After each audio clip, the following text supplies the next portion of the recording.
આ રામદેવજી બાપાની પ્રસંગ છે ને, રામદેવજી બાપાની જ વાત કરું. નેતલ દે તો એમનું અડધું અંગ કહેવાય ને. ઈ નથી સમજી કે આપણે શું સમજી શકવાના હતા. તમે જો નેતલ દેનો ઇતિહાસ કેટલો, તમને મને કેટલી ખબર. આખ્યાન બાખ્યાન રમતા હોય અહીંયા, મેં તો એક બે વખત જોયેલું, બસ એ 4 ફેરા ફરવા આવે, બાકી બીજું કંઈ મેં બાલપા ભાડ્યું નહીં. નેતલ દેનું કંઈ ન ભાડ્યું ને, કે એ તો એક શક્તિ ન કહેવાય. પણ આપણા જ નથી સમજી ગયા. રાવત રણસિંહ આપણું ઢેરડી નગર મોરબી રાવત રણસિંહ ને પરમોદવાનો હતો ને. ગત ગંગાની વાત કરું તમને, નિજિયા ધર્મની, નિજાર ધર્મની, એને પરમોદવાનો હતો અને વાયક ઝીલ્યું હતું આમને. કોને? રામદેવજી બાપાએ. હવે વાયક ઝીલ્યા પછી જવું પડે.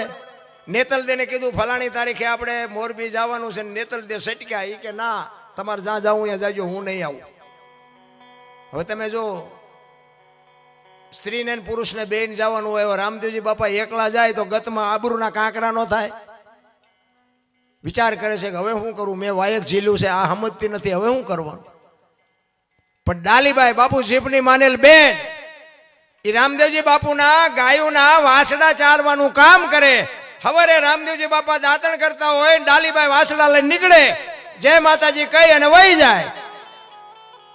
એ વાસડા લઈને નીકળી, રામદેવજી બાપા દાંતણ કરે છે ને કીધું ભાઈ જય માતાજી, કે જય માતાજી. ડાલીબાઈ કે ભાઈ આજ તમારા મોઢા ઉપર કંઈક ચિંતા હોય એવું મને લાગે છે. કે ના ના એવું કાંઈ નથી. કે ના, તમે સાચું ન કહો, તમારી બેન ડાલીના સોગન છે. શું છે? રામદેવજીએ વાત કરી એ કે આવી રીતે વાયક ઝીલ્યું છે અને એમાં સ્ત્રીને અને પુરુષને, જો બાપુ મારી વાત ઉપર ધ્યાન આપજો. રામદેવજી બાપાએ કીધું કે સ્ત્રીને અને પુરુષને જાવ. જો એમ કીધું હોત ને કે પતિ પત્નીને જવું પડે તો ડાલીબાઈ રહી જાત. જો આ શબ્દની મારામારી છે. શબ્દ બાપુ જો પકડાઈ જાય તો મેળ પડી જાય. રામદેવજી બાપાએ કીધું કે એ વાયકમાં ગતગંગાના પાઠમાં સ્ત્રીને પુરુષને જવાનું હોય અને તારી બા ના પાડે છે. એટલે ચિંતા મને એ થાય છે કે તારી બા નહીં આવે તો મારે એકલા કેમ જવું. સ્ત્રીને પુરુષને કીધું ને બાપુ ડાલીબાઈએ કીધું કે સ્ત્રીને પુરુષને જવાનું હોય ને મારી બા ના પાડતો હોય તો હું સ્ત્રી શું ન હાલું. તેથી રામદેવજી બાપાની બાપુ આંખમાં જળજળી આવી ગયા હો.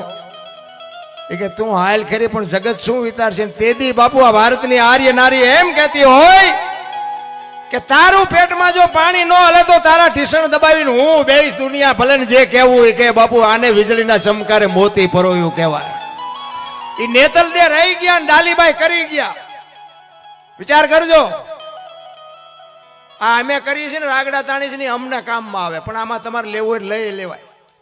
નિજાર ધર્મ, હમણાં બેને જે વાણીમાં કીધું હતું ને, જે નિજિયા ધર્મના જતી સતી જેસલ તોરણ રૂપાદે માલદે કતીબ શાહ ઉરમભાઈ લાખો લોયણ જેતો ભગત ખેમડીઓ કોટવાલ ડાલીબાઈ રામદેવજી હાલો હુરો વણવીર ઢોંગો નિરલ કુંભો દાદા ઉગમસિંહ સેલણસિંહ બાપુ આ બધાય ગતના ગોઠી હતા. એ ઊંચ નીચની વાત જ નહોતી, અમીર ગરીબની વાત નહોતી, સ્ત્રી પુરુષની વાત નહોતી. આ બધાય બાપુ ભેદ મટી જાય ને તો મળદા આજે બેઠા થાય. નિજિયા ધર્મની વાત જ બાપુ કઈક જુદી છે. જો પાઠની પરંપરા હતી ને, પહેલો પાઠ બાપુ આ દુનિયામાં પ્રહલાદે કર્યો, બીજા યુગમાં હરિશ્ચંદ્રે કર્યો, ત્રીજા યુગમાં ધર્મરાજાએ કર્યો અને ચોથા યુગમાં બલિરાજાએ કર્યો. એમાં બધું બંધ કર્યું. અત્યારે અપલખણા જેવું નથી, તે દીએ હતા ને કા બંધ હું કામ થાય. એટલે બલિરાજા વખતે કીધું ભાઈ આ બધું બંધ કરી દો, કોઈ ન કહેવાય તમે કાળા છો ધોળા છો, મૂકી દો, આ બધું મૂકી દો. અખિલ બ્રહ્માંડના માલિક કૃષ્ણ પરમાત્માને એમ થયું કે કાલની પેઢીને ખબર કેમ પડશે પાઠ આને કહેવાય. પાઠની પરંપરા ચાલુ રાખવા માટે અખિલ બ્રહ્માંડના માલિકને આ દુનિયામાં અવતાર લેવો તો, પણ ક્યાં લે એવું ઘર તો જોઈએ ને. એમાં કુદરતને કરવું ને અજમલ રાજાને બાપુ દીકરાની ખોટ હતી ને આને આવવાનું હતું. આ બેનો મેળ પડી ગયો. એ અજમલ રાજા કૃષ્ણ પરમાત્માને કહે છે કે તમે મારો દીકરો બનીને આવો. તેથી કૃષ્ણ પરમાત્મા કહે છે સાહેબ સબકા બાપ હે, એ બેટા કિસી કા નાય, બેટા હો કે જન્મે વો સાહેબ નહીં. હું તો આખી દુનિયાનો બાપ છું, હું તારો છોકરો થોડો થાવ, પણ એ કે હું આવીશ ખરો. એ કે દુનિયાને દેખાય કે આ તારો દીકરો એમ, બાકી હું દીકરો થઈને નહીં આવું. અને અખિલ બ્રહ્માંડના માલિકે એને વચન આપીને કીધું કે તારા ઘરે કંકુના પગલાની નિશાની પડે ને તેથી સમજી લેજે કે હું આવી ગયો. ઈ આવ્યા પછી રામદેવજી બાપાએ આની આ પાઠની શરૂઆત કરી. એટલા માટે રામદેવજી બાપા એમ કે છે કે ચોખા ઘીની જોત, ગુગળનો ધૂપ અને ધોળી ધજા કહે છે. પણ ચડાવે છે બધા લીલી ગમે એમ ચડાવતો. મેં સંતો પાસે સાંભળેલી વાત છે આ. પછી આમાં આપણે ઊંડું નથી. ધજા એ ધજા જ કહેવાય. પછી પીળી હોય કે રાતી હોય એમાં કઈ ઉતરવાનું નથી ચાલે. એટલે રામદેવજી બાપાને સ્વધામ જવાનું થયું ત્યારે એમના કુટુંબ પરિવારને ભેગું કર્યું. શું કામ? હરભુજીને એમને વચન આપેલું કે હું તને મળ્યા સિવાયનો જઈશ નહીં. સમય સંજોગ અનુસાર બાપુ સમય આવી ગયો અને બેયને મળાણું નહીં. માસીના દીકરા ભાઈ થાય હરભુજી, મળાણું નહીં. અને આયા રામદેવજી બાપાને એમ થયું કે મારે એને મળવું પડશે. અને આવડા અમને જો ખબર પડશે ને કે આ એમને મળવા હાટું સમાધિમાંથી બહાર નીકળ્યા તો આવડા ખોદવાના. એટલે કુટુંબ પરિવારને બાપુ ભેગું કરીને એમને મારે મળવા જવાનું છે એમ ખુલાસો ન કર્યો, પણ એમને કીધું કે મારી સમાધિ લેવાઈ ગયા પછી બ્રહ્મા વિષ્ણુ ને મહેશ આવે ને તો એ મારી સમાધિને ખોલવાની વાત ન કરતા. અને આ ત્રીજી પેઢીએ પીર પાકશે. તમે મારી વાત ઉપર ભરોસો રાખજો, મારા વચન ઉપર વિશ્વાસ રાખજો. અને બધા સહમત થયા કે કાંઈ વાંધો નહીં. સમય પ્રમાણે રામદેવજી બાપાની સમાધિ દેવાઈ ગઈ. અને આ વાત ઉડતી ઉડતી હરભુજીના કાને પડી. હરભુજીને કોકે કીધું કે રામદેવજી બાપા સોધામ વયા ગયા. એ કે ના, એ વાત બને જ નહીં. કોઈ દી મને વચન આપ્યું છે, વચનનો પાકો માણસ મને મળ્યા સિવાયનો જાય જ નહીં. એ કે પણ હું ન્યા જ હતો. એ કે વાત બધી બરોબર, પણ હું અહીંયા જાઉં અને પાકું કરું ને મને નક્કી થાય પછીની વાત. અને ત્યાંથી બાપુ ઘોડો લઈને નીકળ્યા હો હરભુજી. અને બગાડદાર હાટ કરતો બાપુ રણુજાના સીમાડે આવ્યો ને. એ રણુજાના સીમાડે રામદેવજી બાપા બેઠા છે ને એના ઘોડા ચરે છે. હરભુજી આમ જોયું તેને એમ થયું ઓહો, દુનિયા કેવી વાતો કરે છે. રામદેવજી બાપા તો હાર્યા. ત્યાં આવી અને રામદેવજી બાપા પાસે જઈ અને બે ભાઈબંધ પહાડ ભેટે ને ભેટ્યા હો. અને રામદેવજી બાપાને હરભુજી કહે છે કે મેં તો આવી વાત સાંભળી હતી. એ કે ભાઈ જગત છે ગમે બોલે બે આપણે ઘણા ટાઈમથી કહુંબો નથી પીધો, કહુંબો બનાય. ભાઈબંધ બાપુ ભેટ્યા ને પછી કહુંબો પીધો, કહુંબો પીધો. અને સમાધિમાં મૂકેલી વસ્તુ હતી રતન કટોરો, અમલની ડાબલી, વીર ગેડીઓ અને પામરી. આ ચાર વસ્તુ મૂકી હતી. રામદેવજી બાપાએ હરભુજીને આપીને કીધું કે તમે જાઓ ગામમાં. હવે ચોરે શોકગ્રસ્ત ડાયરો બેઠો હતો અને ઊભી બજારે બાપુ બગાડ ધાટ કરતો ઘોડો આવતો હતો. આખો ડાયરો વિચાર કરે છે કે ભાઈ જેવો ભાઈ વિયો ગયો ને આને શરમ નહીં આવતી, ઘોડા ઉપર બેહીને હાલ્યો આવે. અહીંયા આવીને કહે છે કે તમે શું બધા બેઠા છો? એ કે રામદેવજી બાપા વિયાઈ ગયા 2 દી થયા. ભલામણ શું ગાંડા જેવી વાત કરે છે. હરભુજી દાંત કાઢે છે કે મને પણ હરભુજી કે રામદેવજી બાપા તો અટાણે સીમાડે મળ્યા. તો કે આ બધા કે ખોટું, તું કે સાચું. પછી આ વસ્તુ બધી બતાવી કે આ અમલની ડાબલી, વીર ગેડીઓના બાપાએ મને આપ્યું. અને બધાને શંકા જાગી. એ કે સમાધિ દઈને આવતા રહ્યા પછી માથું મારી નીકળી ગયેલા. એ કે હાલો ખોદવા જવું. એટલે કહું છું આપણા આપણને નથી સમજી ક્યાં, બીજા બધા સમજી શકે, આપણા જ નથી સમજી શકતા. અહીંયા ગયા અને આમ ઘા કરવાની તૈયારી કરીને તો આકાશવાણી થઈ કે એ તમારી જાતના મેં તમને શું કીધું હતું. હવે એ કે હું જઉં છું સૌરાષ્ટ્રમાં. અહીંયા તમારે કાયમ દુકાળ પડશે ને તમારે જે કરવું એ કરજો. પેલું પીરાણું આપણું પાળિયાદ ને ગેબીનાથ. આજે એક ગામ એવું નહીં હોય કે રામદેવજીનું મંદિર ન હોય, રામદેવજીનો નેજો ન હોય, રામદેવજીનું મંડળ ન હોય. એવું એક ગામ નહીં હોય. કેવડી કૃપા. કહેવાનો મારો મિનિંગ એ છે સમય આવે ને વળતા ન આવડે એને માણા જ ન. 4 પેટીઓ થઈ હોય તો ચાવીઓના ચૂડા ભરાવ્યા હોય. બોલો હવે શાંતિનો રોટલો ખાવો હોય તો ગુડો ને તમારો ને મારો જન્મ બીજા આપે, મોટા બીજા કરે, ભણાવે બીજા, ધંધો શીખડાવે બીજા, પેલા નવરાવે બીજા અને મરી તેથી નવરાવે એ બીજા. પછી આપણે આખી જિંદગી રૂપિયા ભેગા કર્યા હોય ને એ સંપત્તિ ખાઈ જાય કોક બીજા. તો તમારું શું? તો હું લેવા ઠેકડા ભરવા જોઈએ?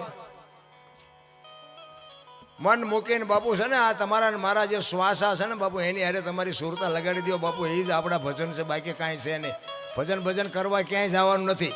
ભલે દુનિયા જોવા જેવી છે, જોવો, હરો ફરો, મોજ કરો, બાકી મળે કાંઈ નહીં દુનિયામાંથી. મળે એક મા બાપના ચરણમાંથી, તે મા બાપના આશીર્વાદથી જ મળે, બાકી ક્યાંયથી કાંઈ ન મળે. એક મા બાપના બાપુ આશીર્વાદ જો વિધિના ચકડા ન ફેરવી નાખે તો બાપુ આપણે ગુલામ થઈ જાય. 40 લાખની ગાડીઓ લઈને નીકળે, વાયલી સીટમાં જો કૂતરો બેઠો હોય, લબરક એટલે આમાં માને બાપાને બેહર્યા હોય તો હે, અરે અમને સારું જોડું નથી જડ્યું, અમારો દીકરો કેવી ગાડીમાં ફેરવે, જિંદગીમાં કાંટો ન વાગે, કાંટો.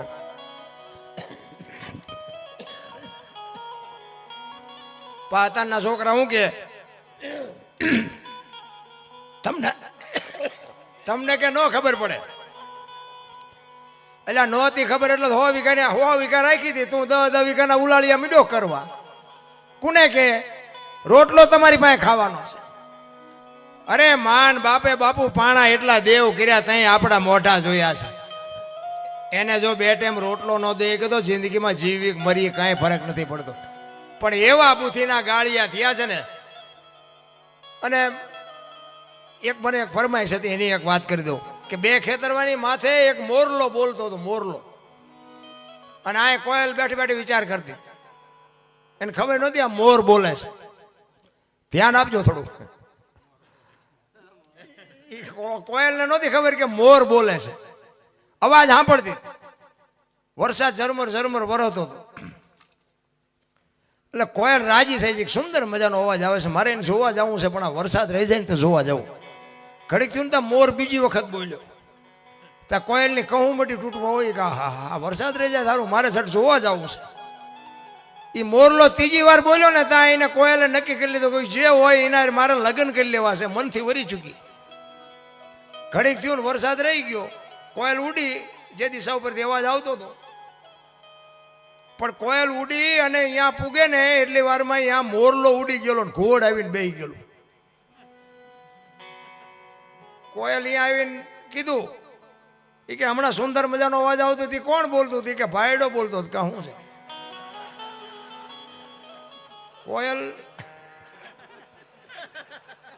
કોયલ વિચાર કરે કે આનું મોઢું જોયું હોય ખાવા નથી મળ્યું, પણ બિચારા કે કંઠ કેવો આપ્યો એને ખબર જ નથી. બોલ્યો એ તો ઉયો ગયો, આ તો હાવ કપાતરના કટકા છે.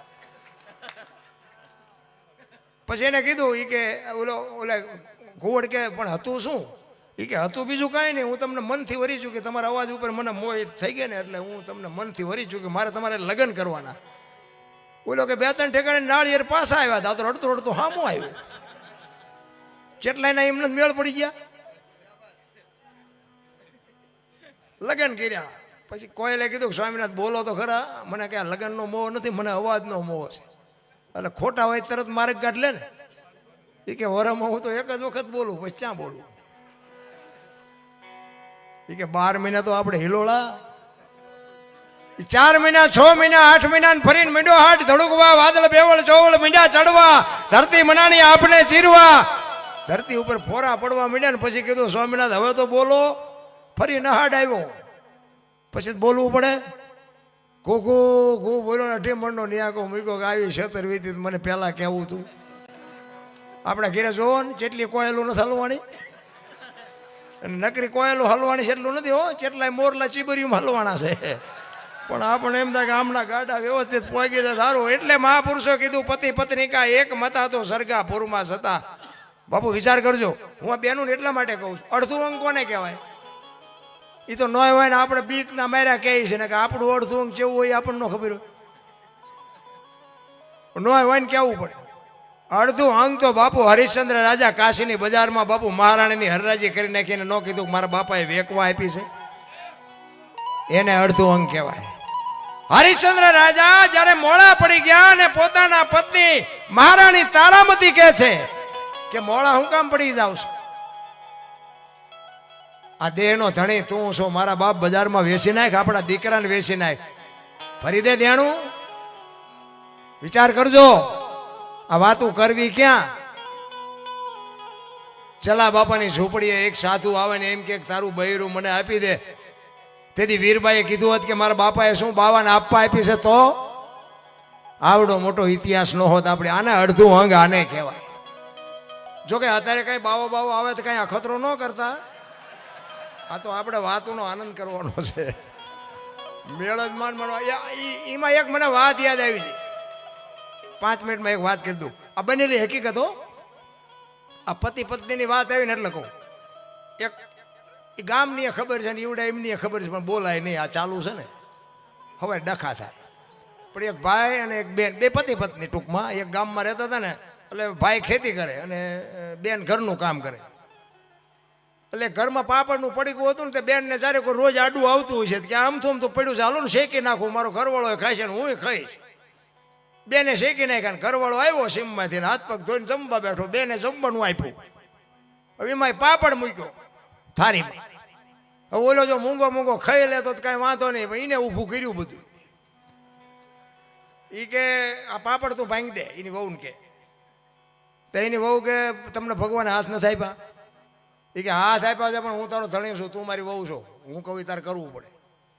એ કે પણ તમે મારા ધણી છો એની ક્યાં ના છે, પણ તમે એક આવી વાતમાં તમે આવી માથાકૂટ કરો એ ન હાલે. એ કે તમે પાપડ હાથે ભાંગી લો. એ કે તારે ભાંગી દેવાનો છે કે નથી ભાંગી દેવાનો? એની બૈરી કે નથી ભાંગી દેવાનો. અને બે વટે ભરાણા હો. ઘર ભાંગી ગયું, પાપડ ન ભાંગ્યો. એ રખડે બે. આ નહીં જેવી વાતમાં આવું ઊભું ન કરતા. આ ડેલી આડી કરીને ઘરની વાત ઘરમાં સમાધાન કરી નખાય. હવે અત્યારે કહે છે કે આ મેળ પડે સમાધાન કરી આવો ને હવે તમે તમારા પાપડ નો ભાંગી કોઈ બૈરા રાખી શકો? આ હાથે કરીને ઊભું ન કર્યું કહેવાય. અને લગભગના ભાંગ્યા છે ને એ આવી વાતમાં જ ભાંગ્યા છે. કોઈએ કાંઈ ખૂન મર્ડર નથી કરી નાખ્યા. આવી એક પાણીના લોટામાં ઘર ભાંગી ગયા. કારણ કે જીવન જ બાપુ આ લગ્ન પ્રસંગ છે ને અત્યારે બાપુ એક ઢીંગલા જેવું કરી નાખ્યું. કાંઈ છે જ નહીં રામ. મને તો એમ થાય. અને હું તો ખાસ કહું આ દીકરીઓ એનું સમર્પણ છે રામ. હું તો એક કહું કે તમારા ઘરે તમારા પત્ની હોય તો ભલે, તમારા દીકરાની પત્ની હોય તો ભલે, એક તમારા ઘરની લક્ષ્મી છે રામ. આપણી દીકરી કોકના ઘરે હોય ને કોકની દીકરી આપણા ઘરે હોય, એને હાચવી લેજો. જિંદગીમાં કોઈ દી કાંઈ ન કરવું પડે. અમુક તો હાવું એવું તમને જોવો ને આપણને એમ થાય કે બીજાને ઘરે જઈને કે અમારી વહુ આવી તે તો અમારો છોકરો હાજો જ નથી રહેતો, એટલે શું મંદવાડીની થેલીમાં લઈને આવી છે. પણ બાપુ માણાને માણા બનાવવાની વાત છે. આપણી દીકરીને બાપુ આપણે અહીંયા હામાવાળા એમ કહે તો આપણને જેવું વહમું લાગે. સમર્પણ મારો કહેવાનો મિનિંગ કે દીકરીઓ જેટલું બાપુ ત્યાગ કોઈનો નથી. એક લગ્ન કરીને આપણા દીકરાને વહુને આપણે લઈ આવે ને તો આજુબાજુના બૈરા બધા હાલો ફલાણા દીકરાની વહુ જેટલુંક લાવ્યો જેટલુંક લાયા કરતા જેટલું છોડીને આવી છે. એ જોન મારી માં કેટલું છોડીને આવી છે. મા બાપ છોડ્યા છે, પોતાની જન્મ ભૂમિકા છોડી છે, કુટુંબ પરિવારને છોડ્યો છે. પારકા પોતાના કરે એને દીકરી કહેવાય. હામાં ઘરે જઈને દીવા કરે એનું નામ દીકરી કહેવાય. દીકરી છે ને હું તો બાપુ વંદન કરું છું કે દીકરીઓ એવી દીકરીઓ હોય તો પછી સાંજના પોચકા હાટું 80 વર્ષના ડોવાના મોઢા તોડ્યા હોય એની વાત નથી કરતો. એને દીકરીઓ ન કહેવાય. દીકરી તો બાપુ એક દીકરી એક એના હારે જાય ને આખું ગામ રોતું હોય બાપુ, એને દીકરી કહેવાય. 18 વર્ણનો સમાજ રોતો એક દીકરી ઝાંપેથી વળાવે ને તેથી એમ થાય કે આપણા ગામની દીકરી એક પારેવું ઉડી ગયું બાપુ, એને દીકરી કહેવાય. એટલા માટે હું આ ફેશનની જે વાત છે ને એ મને હબાકા આવે છે, પણ મારેથી કાંઈ સુધરી જાય છે એવું કાંઈ છે નહીં.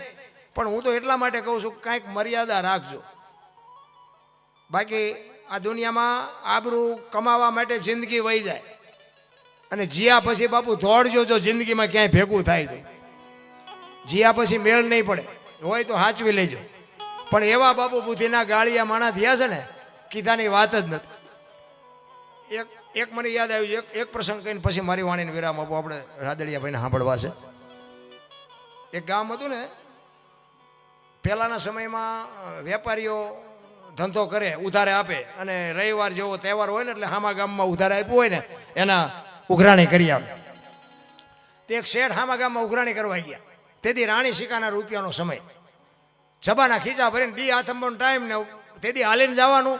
આ ગામથી હામા ગામ દી આથંબોનો ટાઈમ ને જણ બીવે એ કે પૈસા હારે છે ને દી આથમી જાય છે, ઘાયે ઘા ઘર ભેગો થઈ જાઉં. એમાં રસ્તામાં રસ્તો એક નેરિયા જેવો રસ્તો આવે, ખેતરનો ઊંડો માર્ગ, બે કોર બંધ અને નેરિયામાં ઉતર્યો. આની કોરથી વેપારી ઉતર્યો ને સામેથી એક રીંછ ઉતર્યું. હવે આમ રીંછને જોયું ને તો એ વેપારી ગભરાણો અને રીંછને વેપારીને જોયું તો રીંછ ગભરાણું. કારણ કે માણાનો વિશ્વાસ કોઈ કરે નહીં. રીંછને એમ થયું કે હારો માણા શું કરે એનું કંઈ નક્કી નહીં. આ વેપારીને એમ કે મને મારી નાખશે, રીસને એમ કે મને મારી નાખશે, પણ બે થોડી થોડી હિંમત કરી.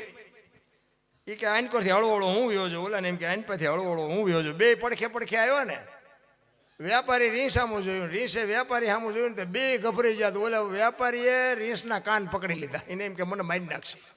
એ કાન પકડ્યા ને ત્યાં રીંસને એમ થયું હવે આ મન નહીં મૂકે. એ મીડો ઠેકડા મારવા બે. ઓલો કે જો મૂકી દઉં મને મારે, ઓલો કે મૂકે તો સારું ને મને મારી નાખશે. ઠેકડા બે મારવા મીડ્યા ને સભામાં પૈસા મીડ્યા વેરાવા. ઓલો વેપારી કે મારે બધું કાન મૂકીને જો પૈસા વેણું તો ડખા થાય. હવે આ પૈસા મારે જ્યાં પડે છે ને હવે શું કરવું? એમાં કુદરતને કરવું ને ખાંગાજી દરબાર ઘોડી લઈને હાલ્યા આવે. થોડાક નજીક આવ્યા ને તો વેપારી શું કે એ કે બાપુ આમ જો એ કે આ રીંસને કે ખંખેરું પૈસા ખરે. બાપુ એ આવીને જોયું ને તો ખરેખર પૈસા પડેલા. તો બાપુ કે અમારા ગામની સીમનું છે ને તું શું નો ખંખેરાશ? એ કે તો બાપુ હાલ્યો તમારું. ઘોડીએથી હેઠા ઉતારી અને બાપુને પકડાઈ દીધા. ને બાપુને કે બાપુ મારા ખેરેલા છે મને લઈ લેવા દીધો. એ કે લઈ લે જલ્દી હાલ. એ પૈસા લઈને જ્યો પછી બાપુ એ વેપારીના હગડ પીડ્યા છે. એટલે સંતોને લખવું પડ્યું માયા હુદી ગોઠડી વજરના ગાળા હાંગા. બાપુ આમાં હલવાના કઈ સેડ્યા ને કઈ પાળા તમારું અને મારું જો બાપુ છૂટે તો મજા છે. બાકી જેટલા બંધનમાં તમે હું રહેશું ને એટલા આપણે દુઃખી થવાના. ને કે મને એમ થાય કે બાપુ સ્વર્ગ જેવી દુનિયા મળી છે, કાંઈ ઘટતું નથી. વાહન મકાન રૂપિયા લોટા હવામાં ઉડે વગર દોડે વાતું થાય, હિલોળા કરે એવું છે. છોકરા કાજુ બદામને વગેટ કરે, બોલો આપણને પારલે નથી જડ્યું તોય બધા રોવે જ છે. અમારી પાસે કંઈ નથી, અમારી મરો કંઈ ન હોય તો શું જોવે છે? એક પાસે જાય કે ધાબુ ભરવું છૂટા ખૂટી, બીજા પાસે જાય કે ડોબું વિયાણું દો નથી દેતું, બીજા પાસે જાય કે છોકરાને પોલીસવાળા લઈ ગયા જામીન ચડતા નથી, બીજા પાસે જાય કે છોકરાને વહુને વેવાઈ તેડી ગયા મોકલતા નથી. આપણે ક્યાં રોવું? હે હરીને મેળવવા દાસી જીવન રોવે, જેઠીરામ રોવે, મીરા રોવે, નરસિંહ રોવે. હે મારા નાથ તે અમને માણાનો અવતાર બન્યા આપ્યો ને જો તું આભાર ન થાય તો બાપુ અમારો અવતાર ફોગટ વ્યો જાય. કેની માંગ છે? માણસને તત્વ 5 આપ્યા. મહાપુરુષો કહે છે 5 તત્વ હું કામ આપ્યા? ઢોરને 4 આપ્યા, પક્ષીને 3 આપ્યા, ઝાડપાન વનસ્પતિને 2 આપ્યા, ઈયળ મચ્છર માખીને 1 આપ્યો. એને તમે આમ કરીને આમ કરો ને એમાં લોહી હાડકું કંઈ ન હોય. તા માણસને 5 શું કામ આપ્યા? કોકના બૂસ મારવા? માણા એક જ ભજન કરી શકે, લખવું હોય તો લખી લેજો. કોઈ જીવ ભજન ન કરી શકે. અને દાંતે માણા એક જ કાઢી શકે.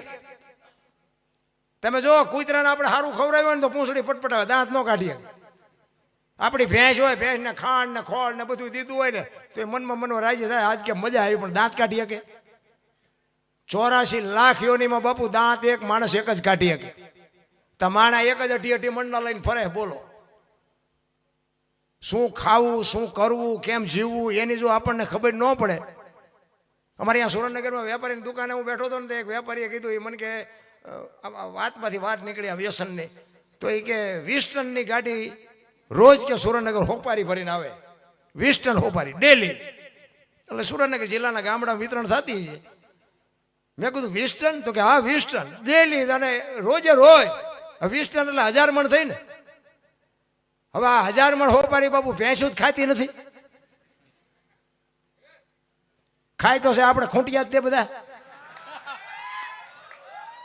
તમે વિચાર કરો 20 ટન 1000 મણ હોપારીના રોજના રૂપિયા કેવડા થાય? આ ગૌશાળા એવું હાટું પ્રોગ્રામ કરવા પડે, આ ગાયું હાટું પ્રોગ્રામ કરવા પડે.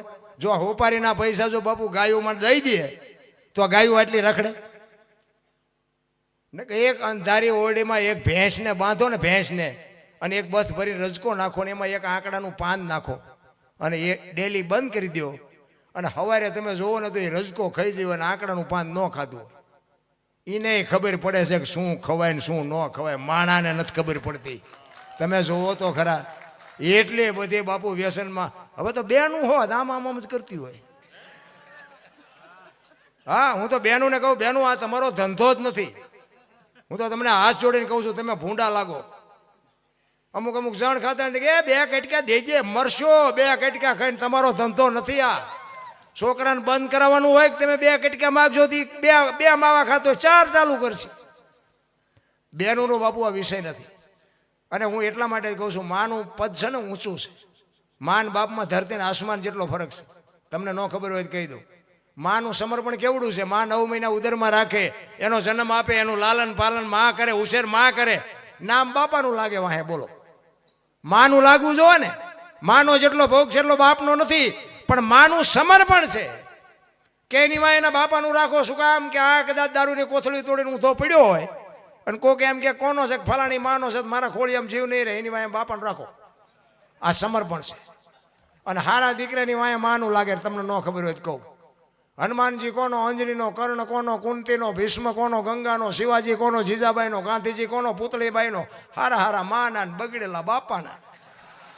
માં ઉપર છે બધે. ધજામ જાઓ, આરાસુર જાઓ, પાવાગઢ જાઓ, ચોટીલા જાઓ, માં ઉપર બેઠી. શું કામ? મારા સંતાનની નજર રહે એટલા માટે.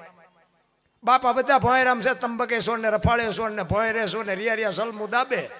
માન બાપમાં બાપુ ધરતી ને આસમાન જેટલો ફરક છે. માં છે એ માં છે.